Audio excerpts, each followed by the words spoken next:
Salam, salam outsider, débrief, la Liga, le débrief, il commence maintenant.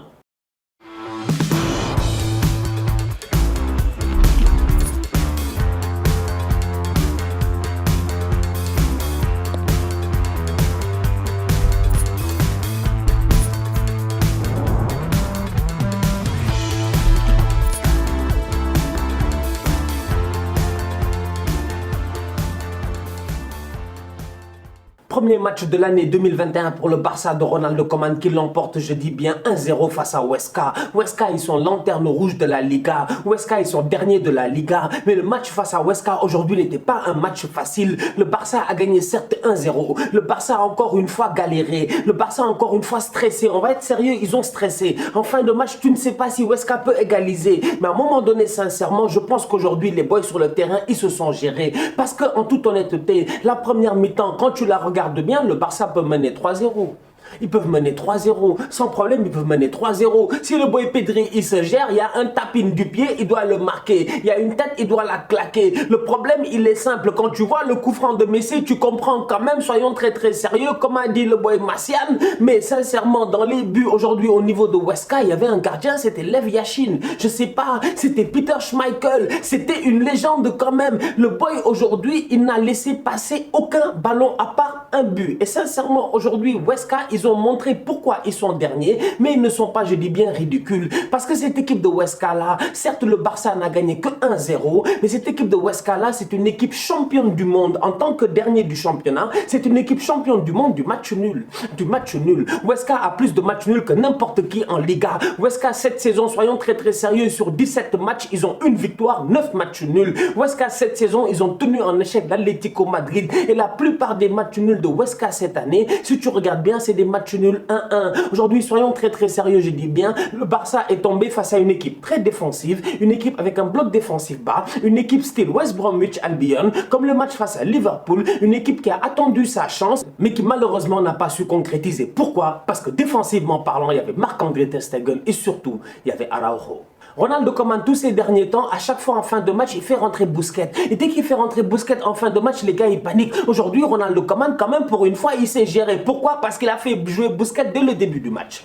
Comme ça, tu évites tous les risques. Dès le début du match, tu le mets sur le terrain. Aujourd'hui, Busquets, sincèrement, il a fait une très très bonne partie. Il s'est géré, il a été très bon au milieu de terrain. Son duo avec Frenkie de Jong, ils se sont gérés, surtout avec le soutien de Pedri qui descendait de temps en temps, récupérer des ballons pour connecter avec Messi. Aujourd'hui, en toute honnêteté, le milieu du Barça a été cohérent, le milieu du Barça a été serein, le milieu du Barça a été bon. Maintenant, à un moment donné, j'ai envie de parler de Bryce Weiss, parce que je sais qu'il y en a beaucoup qui vont l'attaquer, mais regardez la première mi-temps de Bryce Weiss. Si tu vois sincèrement toutes les occasions que se produisent le Barça en première mi-temps, c'est parce que sur le terrain, il y a Bryce Weiss.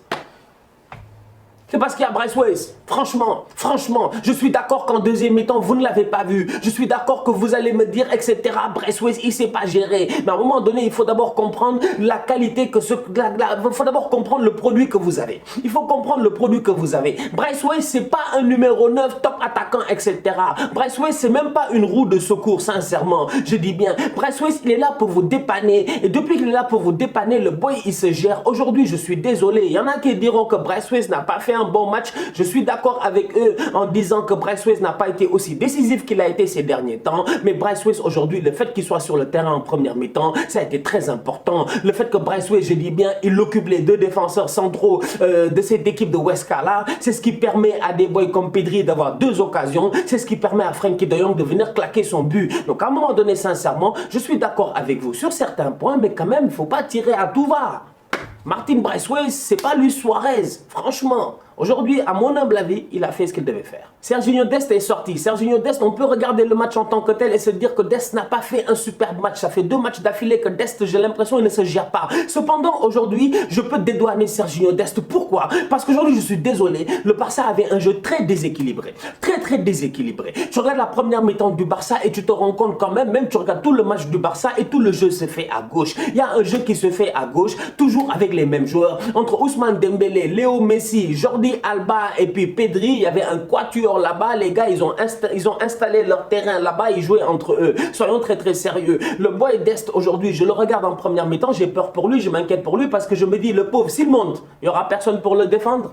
Il n'y aura personne derrière lui, parce qu'il n'a personne avec qui combiner, parce qu'il n'a pas d'ailier. Franchement, sur ce côté-là, soyons très très sérieux. Donc aujourd'hui, on va être très très sérieux. Encore une fois, Sergiño Dest ne fait pas une top performance, mais Sergiño Dest, moi, sincèrement, je le relaxe. Il n'y a pas de problème.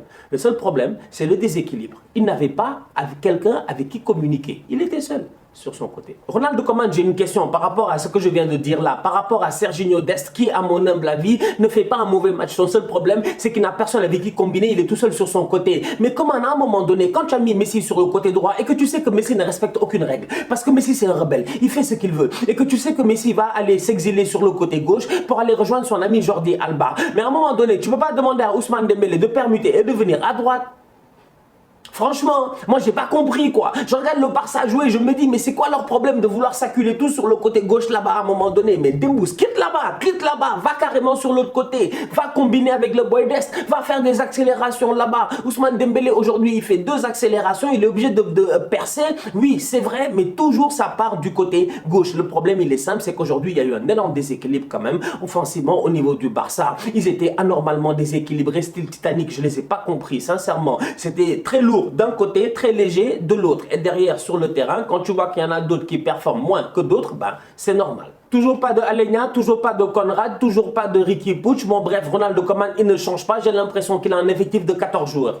C'est tout. Il a 14 joueurs, 3 remplaçants. Les 3 remplaçants, on les connaît. C'est Pjanic, c'est Griezmann. Et puis derrière, c'est un autre boy peut-être défensif, quoi que ce soit, je ne me rappelle même plus. Mais soyons très très sérieux. Ronald Koeman n'utilise pas, je dis bien, tout son effectif à plein escient. Et ça, c'est dommage parce qu'aujourd'hui, il a des armes sur le banc. Tu joues face à des équipes comme Huesca qui sont des équipes qui sont difficiles, des blocs qui sont difficiles à perforer. Ben, quand sur le banc, tu as des boys qui sont capables, je dis bien, de te donner un peu plus de largeur sur le terrain, un peu plus de vitesse sur les ailes, ben, à un moment donné, s'il te plaît, fais des changements. Mais comment il continue à faire ce qu'il fait? Écoutez, ça a marché, vous avez gagné, c'est bien. Pourquoi? Parce que le calendrier de cette équipe du Barça là est compliqué. Si tu regardes bien les prochains matchs du Barça, il y a de quoi paniquer. Vous allez jouer Bilbao. Ils ont un nouveau coach. Marcelino est arrivé, si je ne me trompe pas. Vous allez jouer Bilbao, c'est jamais facile. Mais après ça, si on regarde bien, les 4 prochains matchs, incluant le match de Bilbao, c'est des matchs à l'extérieur pour le Barça. Le Barça va jouer 4 matchs d'affilée à l'extérieur, incluant une demi-finale de Supercoupe d'Espagne contre la Real Sociedad. Et après ça, il rejoue Bilbao. Aujourd'hui, soyons très très sérieux. Le calendrier du Barça est anormalement compliqué en janvier. Dès qu'ils vont arriver en février, ils vont tomber sur qui? Sur le Paris Saint-Germain. Ronald Koeman, s'il est intelligent, c'est le moment de faire tourner, s'il te plaît. Sinon, tu risques d'arriver face au Paris Saint-Germain de Pochettino avec des joueurs, je dis bien, qui seront blessés. Aujourd'hui, il n'arrête pas de forcer avec le même effectif. Mais s'il te plaît, à un moment donné, fais jouer les autres. Moi, je ne comprends pas à quoi servent les autres. Moi, le Barça me dépasse. Le Barça, franchement, il me dépasse. Le calendrier est certes compliqué, c'était 3 points à ne pas rater. Le Barça n'a pas raté ces 3 points-là, donc du coup, c'est bon. Il faut quand même saluer Marc-André Ter Stegen, parce que l'arrêt qu'il fait sur la talonnade, là, genre de Rabat Madjer, un truc là, je sais pas comment il a fait le gars, il a essayé de faire passer le ballon derrière lui. Ça allait tellement vite, mais la vitesse à laquelle Ter Stegen, il se couche au sol, il met sa main, sincèrement, c'est impressionnant. Top performance de sa part. La famille, on se capte très très bientôt pour un nouveau débrief, la Liga. D'ici là, on continue à liker, on continue à partager, on s'abonne, on s'abonne, on s'abonne. On est ensemble. Tous outsiders.